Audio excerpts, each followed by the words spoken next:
Welcome to the Musical Moments with Tanya. Today we have a wonderful group of young musicians, all students of Music Academy, but they come from everywhere, and they are going to introduce themselves.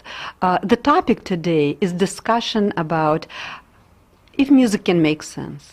Can music make sense? And if it can, then how?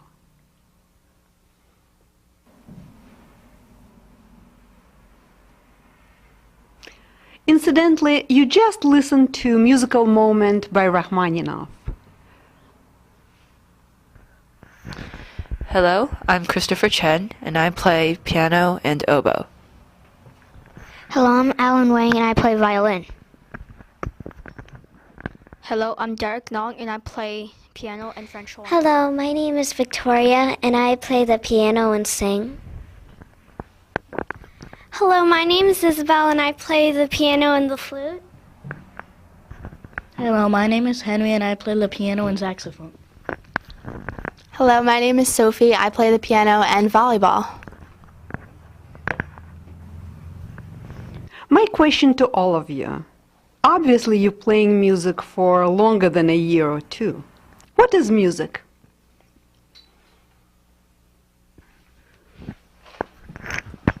Music is a set of notes in a certain order. Very nice. Victoria? I think music is a special type of mood you would feel. Alan? I think music is a different type of language that expresses emotions. Different type of language that expresses emotions. That's a very mature answer. I think music's expressing like nature through sound. I think all those answers, they speak about one side of the music or another. But to make a long story short and to be exact, did anybody think of a simple answer that music is just one of the arts? Music is one of the arts. What other arts do you know? Dance and painting. Dance and painting. Give me more. There's also writing, like stories. Creative writing. Give me more. Poetry and sports, sort of like ballet or maybe gymnastics. Wow. Architecture. Architecture is one of arts. Let's recap. Music and painting and sculpture and architecture and drama and language arts. They're all different kinds of arts. What do we use arts for? And what do arts do for us? Aiden knows the answer. They help us learn about our culture, and they help us educate us. Arts help us to learn. What else do we need arts for? They help us to understand the world better and nature too. Arts help us to understand the world. Helps us to understand nature. Anybody has something very, very important to add? Victoria? It always makes our lives funner with our... Because when you can't do anything fun, it's sort of boring and, well, you don't want to actually live for boring stuff. So the music is part of our fun. Yep. That's what you want to say. Christopher? Art helps us express ourselves and our emotions to others. I think we received the answer in the most complete form. Art helps us to recognize the world around us. And our inner world, as Christopher very well put. But comes to think, sciences, they're also about world around us and about us ourselves. Can we talk a little bit about arts and sciences? We're going to talk about similarities and differences of sciences and arts. And that would be nice if everybody can contribute.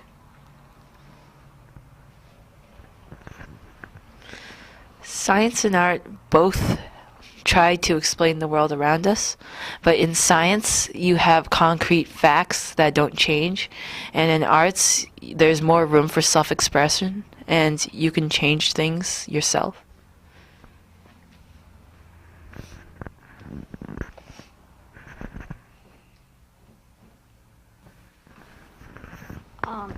Art is basically the same way as science.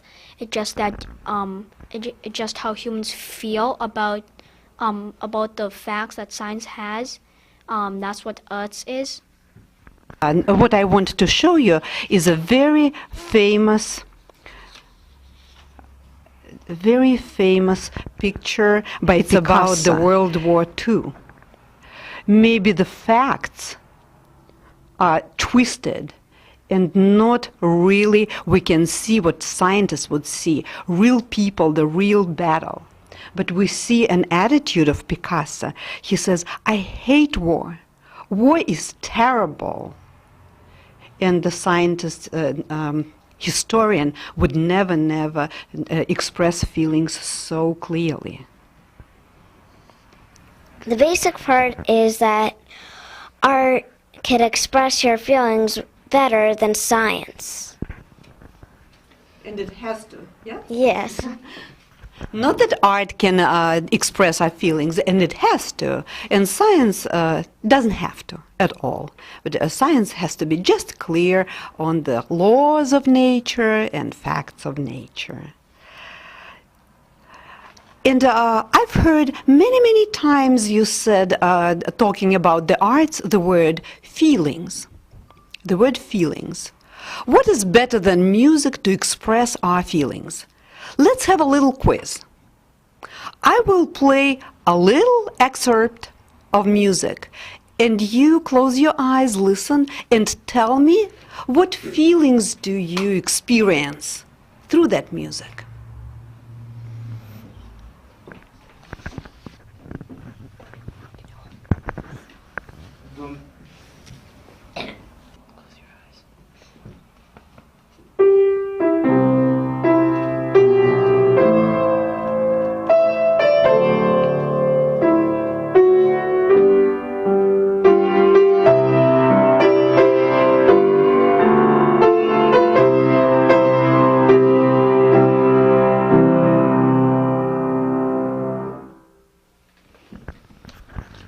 Who's ready to answer? Sabrina. Proudness. What a nice answer. It's so full of pride. What are the feelings, if any? Henry? Freedom and joy. It's really joyful. Free and joyful music. That's right. Victory from winning the war. Yes, it's very victorious. I feel American and bold and brave.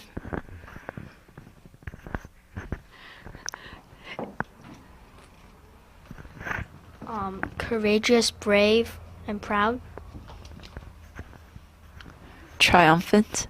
So many different feelings, and none of them are wrong. Side of music can be many opinions, and there's no one simple truth about the music. I thought it made me feel sad because it reminds me of the soldiers who've died fighting.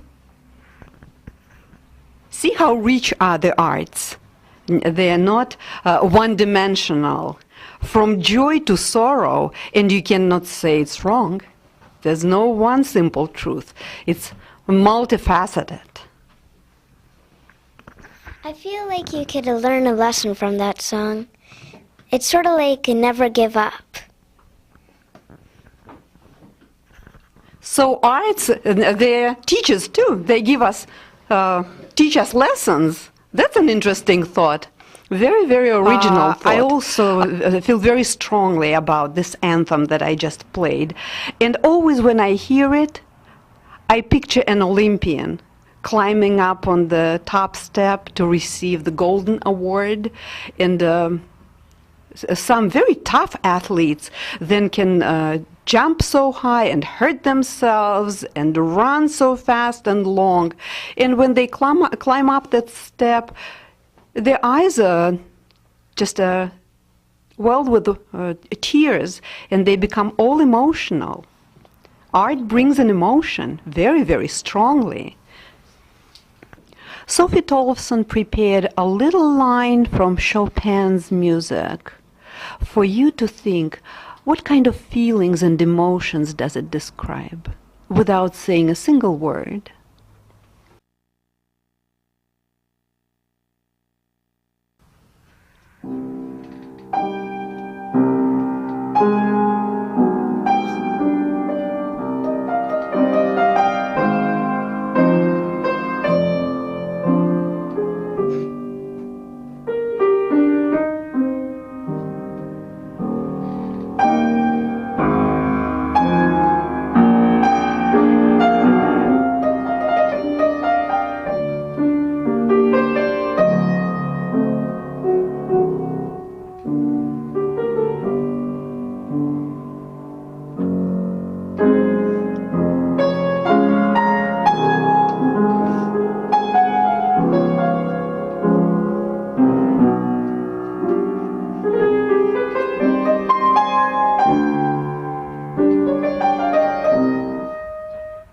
That's fine. That's enough.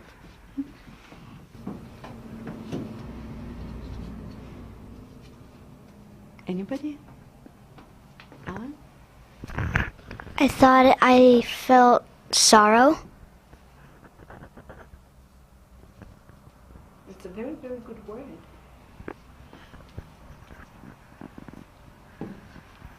Sad. It's sorrowful and sad. I felt like someone was giving revenge.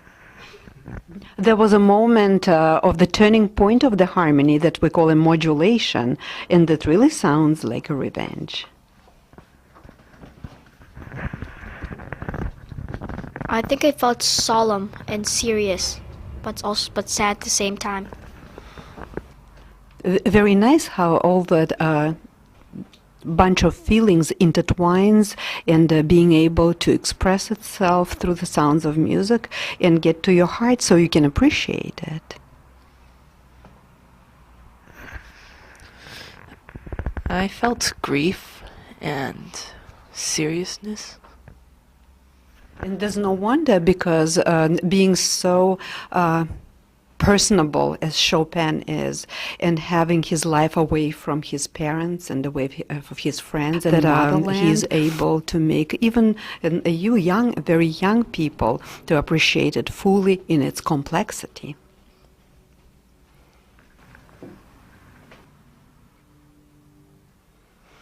You told me that arts speak about the world around us and our inner world. But how do they do that, since all the arts are so different? Painting is different from drama, and sculpture is different from ballet, from dancing. What are the differences that, for the purpose of telling us about the world and our feelings? Let's explore arts one after another. Let's take painting. What makes music and painting similar?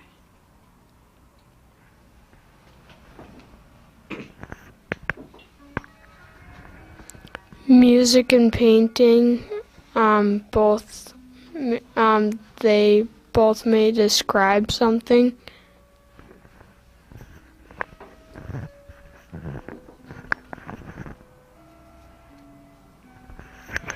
They both tell you stories.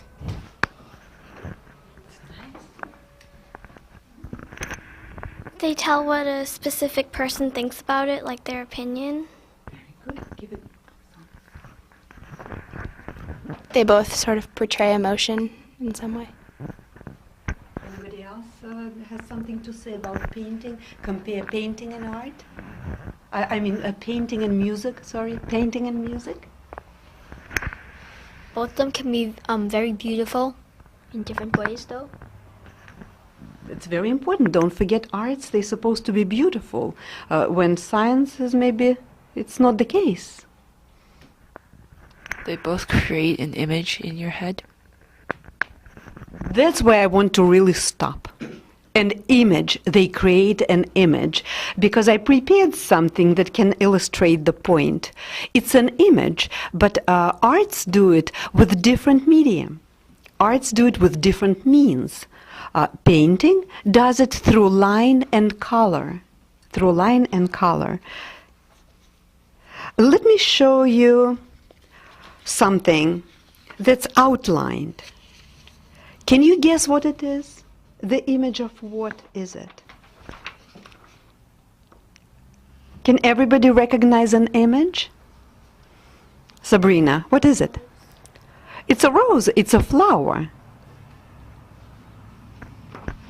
What else do we need? We love roses, and this is definitely a rose. But I have another picture of this rose.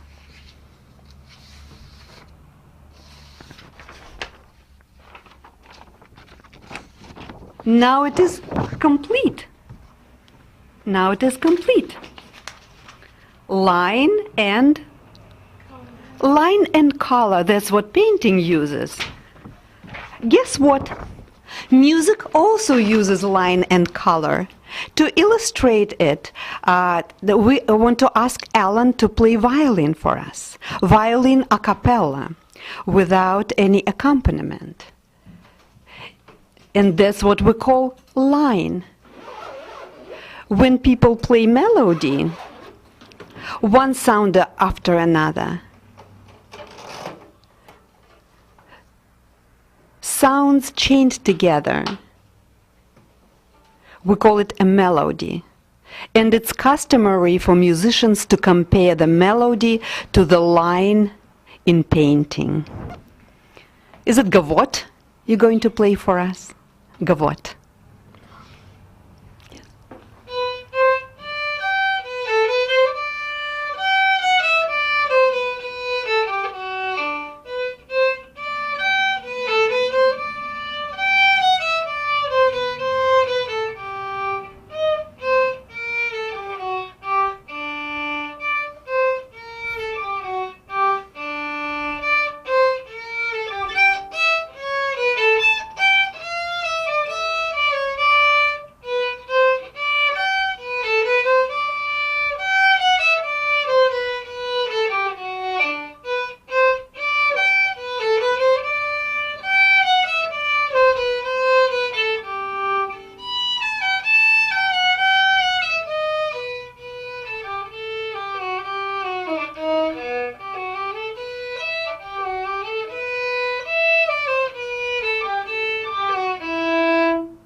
Melody very seldom sounds separate from the harmony, from the color of music. Painting always goes with line and color. Let's listen to the music that has line as a melody and the harmony as an accompaniment. I want Sabrina to play a prelude from Bach, where the melody is followed with a harmony. And just like the rose comes alive when it's put through the color, the music comes more alive when the harmony is following the melody.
points that make painting and music alike.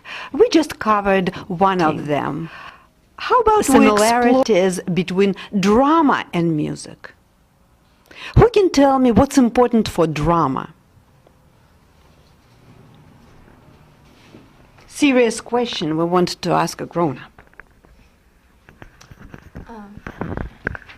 In drama, it's important that the actors express emotions well through facial expressions and their body movement. And in music, when you're playing an instrument, you have to express your emotions through arm movement and leaning in and stuff.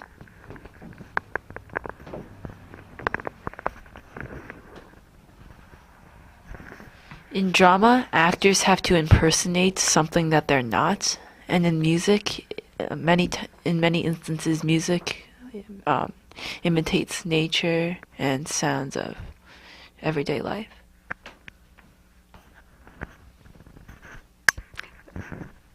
As I said, it's not a simple question. Needs a little bit of expertise that I need to bring up. There's no drama unless you have a clash of personalities, unless you have characters that's very different. And there's no drama without a contrast and thrill and clash. That's what constitutes drama, and exaggeration. Take any play on stage. You come close to the actors, they're very heavily made up.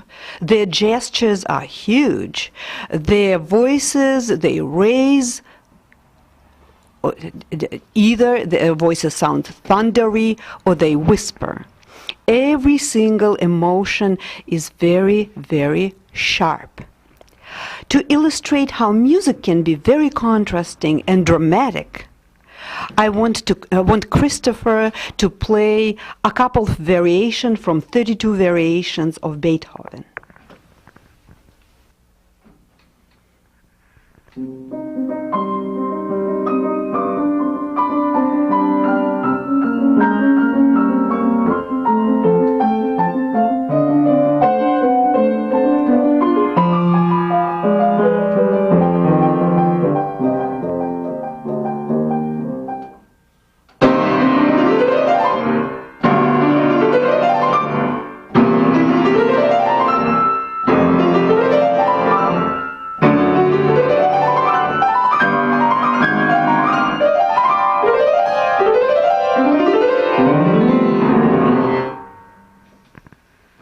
Thank you, Christopher.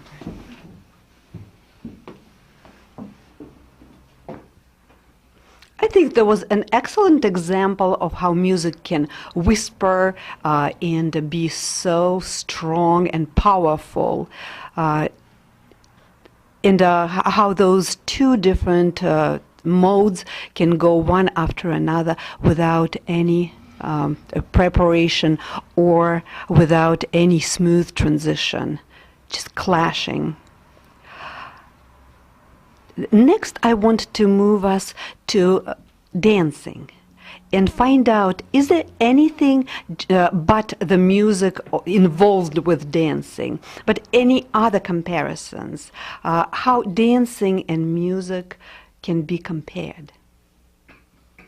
Oh, I can see many opinions about dancing and music. Victoria? Well, it could show many type of movements, how they're sad, how they're happy.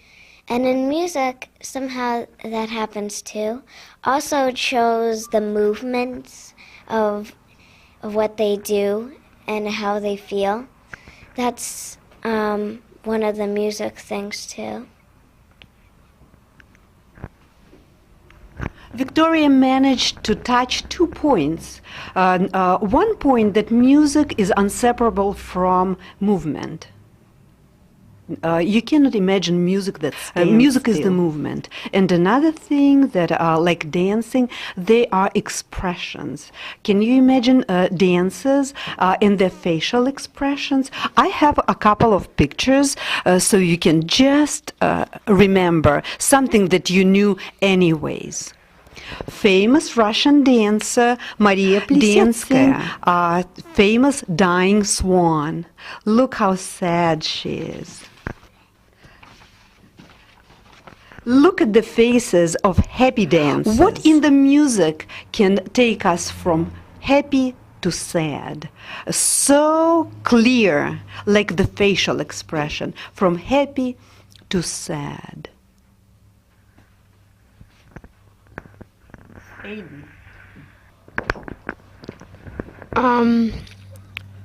Happy music would sound higher, while sadder music would sound deeper or lower. Excellent observations. Lately, musicians like to play happy music lighter, and then comes the music sad, and they play it a little more intense, kind of darker. That's a very nice observation. What exactly, who knows, what exactly in the music is about sad and happy? What features of the music is just about happy and sad so clearly? Henry. In happy, the notes are usually in major. Well, in sad, it's sometimes in minor. That's what I wanted to ask you to remember. There are two modes in the music. Music can be in major, and that sounds practically very happy. And there's a mode that's called minor mode. And this is, of course, the major tool to express sadness. That's, of course, very basic, very fundamental observation, because major can be sometimes even tragic, and minor sometimes can be not so sad. But basically, most of the time, when you go from happy to sad, music goes from major to minor. I will play a little part of familiar music, because you can see going from major to minor clear, like on the dancers' faces.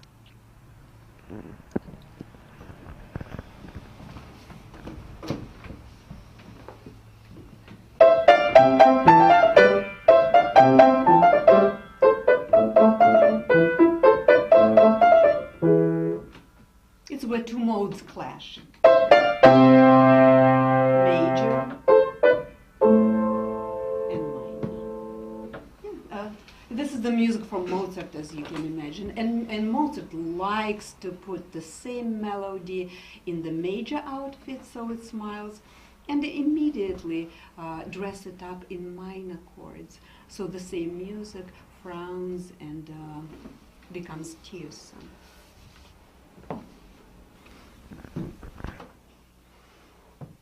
Aiden has something very important to say about connection between music and drama. In movies, most composers, they stay on topic by if the movie's having a series where it's sad, it'll play sad music. And composers like John Williams, they really bring it out. And they do it very well. And you told me that there's no movie without the music. Music is a necessary part of drama. Yeah, and it really brings out like the emphasis in drama. And they're kind of like the yin and the yang.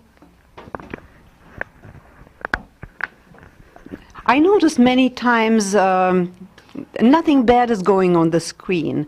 There's a happy scenes. And music suggests something, and I start getting worried, and sure enough, if there's trouble in music, in a second or two, things turn to the bad on the screen. Music kind of predicts it.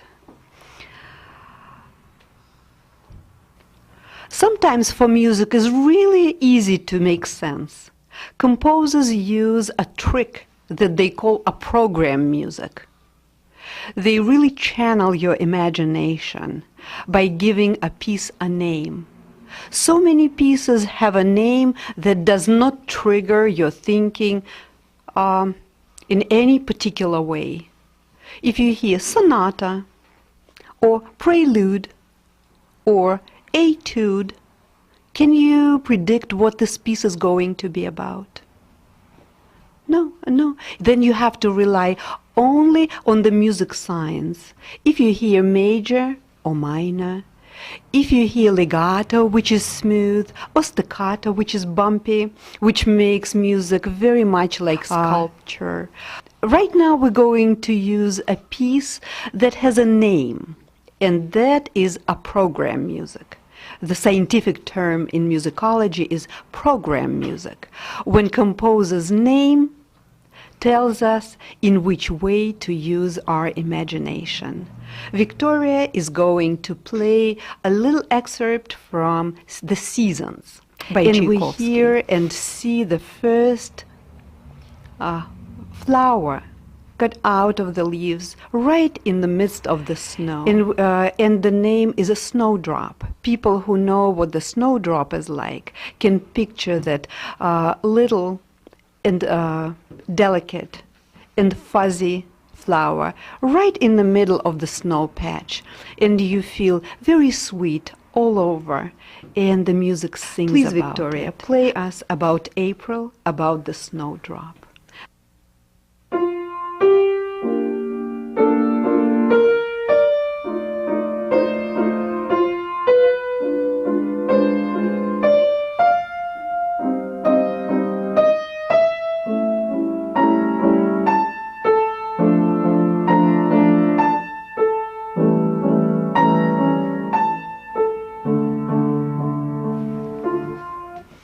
Today we just scratched the surface of that very important and interesting topic, how music can make sense without saying a word, only with the musical sounds. How can it describe, and how can it copy the sounds, and how can it project our feelings? And I was amazed with the maturity of your answers. You don't look too old to me, but you were posing for and acting like little musical scientists. And that was very dear to my heart, because I am a musicologist myself. I love to play, but just as well I love research the music, and thank you for that. I hope questions that I ask, you'll be asking yourselves all your lives. As long as you play music, you will think, does it describe something? Does it reveal my feelings? How can it help me? Why do I need it?